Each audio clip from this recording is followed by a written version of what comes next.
So many of us dream of owning our own home, and yet when you live in a city like Auckland, where the average house price is $1 million, it can be a real challenge to take that dream and turn it into a reality.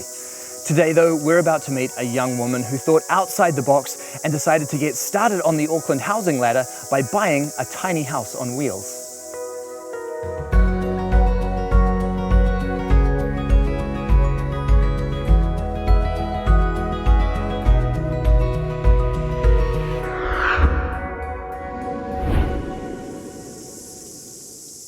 Hey Stef, how's it going? Hi, nice to meet you. Lovely to meet you, and thank you so much for showing us your beautiful home today. My pleasure, thanks for being here. So first of all, can you tell me how you came to be living in a tiny house? Yeah, so it all happened quite quickly and very easily on my end. My childhood friend, I've known her since I was 4, she built this house with her husband, and so they planned to live in here for about 4 or 5 years, and then they decided to move country. So suddenly it was on the market, and they knew that I'd looked into tiny homes before, and I'd looked at doing up containers. And so they offered it to me and I gladly took it. It was almost finished, so it all happened quite quickly, quite easily as well. Fantastic, so all the hard work was done then? Yes, all the hard work was done. Yeah, I've done some additions, but they did most of the labour themselves as well. And what was it that really made you fall in love with the idea of living in a tiny house on wheels? I really like the idea of being really minimal, only having what you need and focusing more on other parts of your life, like being outdoors, and it's something that I've wanted for quite a few years. So when the opportunity came up, I just jumped straight in, yeah.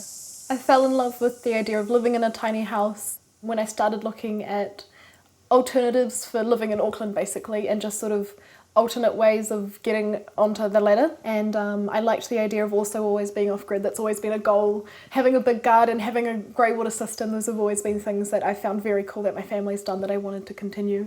And I think a tiny home gives the best of both of those. And that lifestyle overall, I think, is something that was important to me. I knew that I wanted that.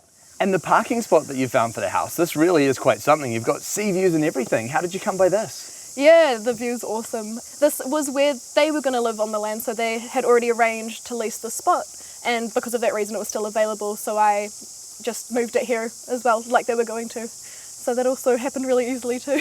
And it's great to see you've got all of these veggie gardens, and is that even a grey water treatment system you've got there? It is, and yes, I love my gardens. They were one of the first additions that I did after the deck, and I've already got some food out of them, so that's awesome. And yeah, the grey water system I put together really quickly out of things that I already had lying around, but it does the trick for the amount of water that I use because it's just me here, normally part-time, and sometimes on the weekends me and my partner will stay here. But for the small volume of water it works really well, so it's just the sinks and the shower. But yeah, I'm happy with it, it's working. And what size is your tiny house here? So the exterior is 2.4 by 8, and the interior, so the ground floor is about just over 17 square metres, so not much. No, that's a great size though. Yeah. And then you've definitely expanded the living area with this wonderful deck here as well? Yes, yeah, this was done in the first month, and the difference between having just some rickety stairs down here and having all of this space is insane. It almost doubles the ground floor, so I do spend a lot of time out here, so I guess I like that part though, it pushes you outside a bit as well. And are you off the grid with this home, or are you grid tied? So I'm almost off the grid. I've got a water tank that's about 5,000 litres, and I've got gas. I am connected to power, but I do have some solar panels, and I'm just saving up for the rest of the batteries and the gear, and hopefully that's the plan in the next 5 years, yeah, to be totally off grid. Well, your whole setup here looks really great. I love the gardens, the deck, the look of the house, and I'm totally envious of this gorgeous sea view, and I cannot wait to see what you've done inside the house. Can we take a look? Of course, come in. All right, thank you. Welcome. Thank you. This is so cool. And I love this feature staircase. Thank you so much. This is my favourite part as well. I'm really happy that this was put in. I think I would prefer this over a ladder. And it's been, a convenient storage space, and I feel like it hasn't really taken away too much floor space. So yeah, I really like them too. There definitely is tons of storage in here as well, and I really like how some of that storage has been kept open so you can have a few feature pieces as well. One thing I was worried about was my books, and so I've sort of spread them out and it doesn't look like too much now, and it's nice having some photos and some plants out, but there's still heaps of storage. All of this space obviously is good for things like tools and towels and bedding and all those things you have to put somewhere, I guess. And then over here you've created this really nice kind of dining area. Can you tell me about this? I really wanted a fold-down table. So that was one thing I wanted for this space, was to be able to use it for yoga or for just even painting or using the ground space. So the table folds down, which I made really quickly with my dad one weekend, but it works perfectly and I love it. And the 2 seats on either side are also storage. But yeah, it works really well, and I sort of use this as a work desk when I work from home, and I eat all my meals here. So yeah, this is sort of the lounge. And then over here we have your kitchen. Yes. And I love that you've got a lot of prep area in here, and the stainless steel bench offset against the dark stained timber just looks so good. Thank you. I really like the colour contrast as well. And I really like how the sink's built in. I think it's really quite stylish. I'm really happy with it, and I'm very happy about the amount of space I've got. I was really worried that the kitchen would be really small, but both the kitchen and the bathroom are big as some of the ones I've had in flats that I've lived in. So yeah, I'm stoked with the kitchen. Absolutely. Lots of storage in here as well? Yes, there's a couple of cool features with the pantry. So this was something that Emily let me have input in, because when I did buy the house, it was sort of not quite complete. So I got input on the colour, and also I asked Emily and her husband to leave this panel here unhinged so that I could make it part of the kitchen and have it more of a pantry, so it pulls out, and this is where I keep food as well. And it sort of feels like I've had some input in the build as well, which is nice. So there's little things like that which my story sort of woven into a little bit. And the kitchen's definitely fully featured. You've got a really good sized sink, 4-burner stove, oven, good sized fridge, everything you need. Yeah, definitely. The fridge is huge. It's more space than I ever use. And I really like the burner, so this is what I use probably the most. And because it's gas, it's cheaper, so I just run off LPG bottles. The oven is electric, but it's a really nice oven, and I'll use it for roasts mostly. But yeah, I normally do my cooking here, and I've got heaps of excess space, as you can see. Yeah. And then through this door, we've got your bathroom. Yes, this is my little bathroom. Again, you can see full-size shower. They actually got the shower at a bargain, so it was only $300, and they raised the roof slightly to be able to make the shower fit. So I thought that was awesome. Totally. So it was part of the plan, yeah. Absolutely. And I love the way that this does sort of fit into the corners. Looks really tidy. Gives you storage space over here for your clothes rack as well. Yeah, because this is quite dead space, so I put some cleaning stuff in that side because I never really see it, and it's just tucked away nicely. Yeah, and then you're using the composting toilet here. How are you finding that? Yes, I like the composting toilet. So because it's me and my partner sort of part-time, it doesn't fill up that often, so we don't have to empty it too much.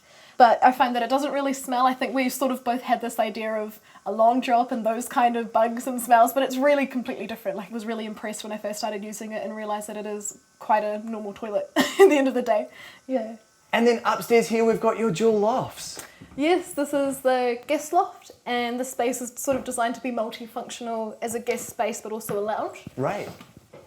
This is such a cool space. Thank you. And creating a lounge space in a loft with the lowered ceiling, it really goes so far to making it feel like a really cozy space, doesn't it? Yeah, I think it does feel nice and cozy up here. I like all the blankets are ready. There's also sometimes we set up a projector on that wall before we got this TV. And yeah, it's definitely cozy, but I wanted to be able to have a space where I could invite people. So that was a big thing for me, and I've really been able to make that work quite easily, which is awesome. Yeah, definitely being able to sort of future-proof a house and think about that social aspect is really important, isn't it? Because, you know, tiny house people still want to have friends. Yeah, we still want to have dinner parties and movie nights, and this is perfect. It's worked well. We've had 5 people up here playing board games, so I do board game night maybe once every 2 weeks. And yeah, definitely love having it up here, and we've got no issues. It's just passing things down the stairs, and yeah, it's quite fun. This is a futon, so it's set up as a couch, but I have had people stay on multiple occasions, and this is where they'll sleep, and then it just folds away nicely as well. So yeah, I really enjoy that aspect of it. And then over the other side here, we've got your sleeping loft. Yes, that's my bedroom, which I call my sleeping room, not my bedroom anymore, because it's been a bit of a change of mindset. Oh, again, this is just so cozy in here. Thank you.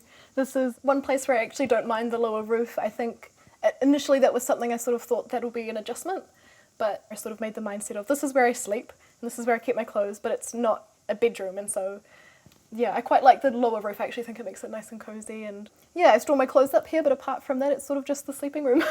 Yeah, and really interesting storage that you've got up here as well. Thank you. Yeah, all these kitties are various gifts, and my auntie makes some, so yeah, and I thought they were perfect for when I did cut down my clothes. I've just got one basket for each sort of thing, and I know where everything is all the time and what I have, so yeah, I quite like that idea. So this was a tiny house that was built by your friends, and they were intending to live in it, and you've purchased this house and made it your own. But are there changes that you would make to their design? I think one thing that I probably would change was having a full wall on the bedroom loft, just for, I guess, more privacy. And I think just little things like I would probably make the bathroom slightly bigger. Apart from that, there's really no big thing that I would change. I like the layout, I love the double loft, I love the stairs, I love how much space they've given to the kitchen and bathroom. So yeah, for the most part, I probably wouldn't change anything. Yeah. And how long have you been living in the house now? Coming up 5 months. So I moved in sort of end of November, and then there was sort of a transition period, getting water and power where I was sort of in and out. But yeah, full time maybe like 4 months. So not too long. Yeah. And how are you finding life in the tiny house? I'm really loving it. I knew that I liked the concept of living in a place that forced you to sort of be minimal and just be really intentional about everything that you have. And I've really loved it. I think little adjustments like getting used to a composting toilet or crouching up the stairs have been a small price to pay for an awesome lifestyle. So yeah, I'm really happy. Living in the tiny home has taught me a lot about myself, and I think more than anything it's confirmed a lot of ideals and values that I hold for myself. So when you only live, I guess, more simply and you focus on other things around you, it really clears your mind. And I think it cleared my mind in a way that it didn't expect. And so I've gotten a really minimal lifestyle and also quite an eco-friendly, I guess you'd call it, lifestyle, or a off-the-land lifestyle. So I think both of those were values that I had, but really living them confirms, okay, yes, I really enjoy this. This is something that's really important to me and that I don't want to give up. And now can we talk about the cost of this house? Because as we mentioned before, your friends built it and you've purchased it off them. So what was the buy price for the tiny house? So I bought it for $85,000. I think had it been someone they didn't know, they probably would have put it up a little bit. I know that it cost them just over $60,000 to build. They did all of the labour themselves, so I mean, that extra money that sort of is in between that is hours and hours and hours that they've put in. They did everything except the plumbing and the electrical. But yeah, for $85,000, I mean, I was stoked with that. That's the cheapest home I think I'll ever find. So yeah, it's very cool knowing that this home is mine and that it's something I can chip away at, that no one can take away from me, and that it's something that I've sort of put a lot of effort into myself, and that will be something that I can keep forever if I want to, or adapt or grow with, and that it'll come with me places. I think that's a really interesting part of it, is I'm getting used to this and going, okay, this is probably going to be my home. It might move with me a couple of times, and I think you get more attached when you know that a home's going to be with you for a long time, even if you do move. So it's very cool waking up and knowing that this is my home. Stef, this is just such a beautiful home. I can see that your friends put so much love into building this, and you've done such a great job of taking this home and really making it your own. Thank you so much for sharing it with me. I appreciate it. Thank you so much. By purchasing this tiny house off of her friend, Stef really has created such a brilliant lifestyle for herself.